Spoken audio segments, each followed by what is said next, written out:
Video പഴഞ്ചൊല്ലുകളെ കുറിച്ചാണ്. പതിരില്ലാത്ത കതിരില്ല, ദോഷങ്ങളില്ലാത്ത കാര്യങ്ങൾ ഇല്ല, ഒരു പതിരെങ്കിലുമില്ലാത്ത കതിര് കാണാൻ എളുപ്പമല്ല. അതുപോലെ ഒരു ദോഷവുമില്ലാത്ത കാര്യങ്ങൾ ഉണ്ടായെന്ന് വരില്ല. പൂന്തിങ്ങളിൽ പങ്കമണിച്ച ദാതാവ് പൂർണ്ണതയ്ക്ക് വിരചിച്ചു വിശ്വം എന്ന കവി വചനം ഇവിടെ സമർത്ഥ്യമാണ്.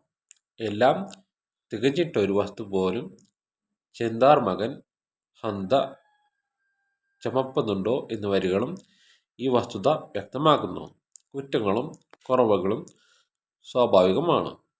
കഴിയുന്നതും അവ ഇല്ലായ്മ ചെയ്യാൻ ശ്രമിക്കുക എന്നതല്ലാതെ പൂർണ്ണമായും ഇല്ലായ്മ ചെയ്യാൻ സാധിച്ചുവെന്ന് വരുന്നതല്ല.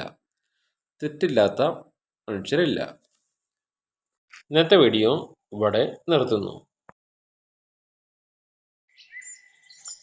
Subscribe, like, share.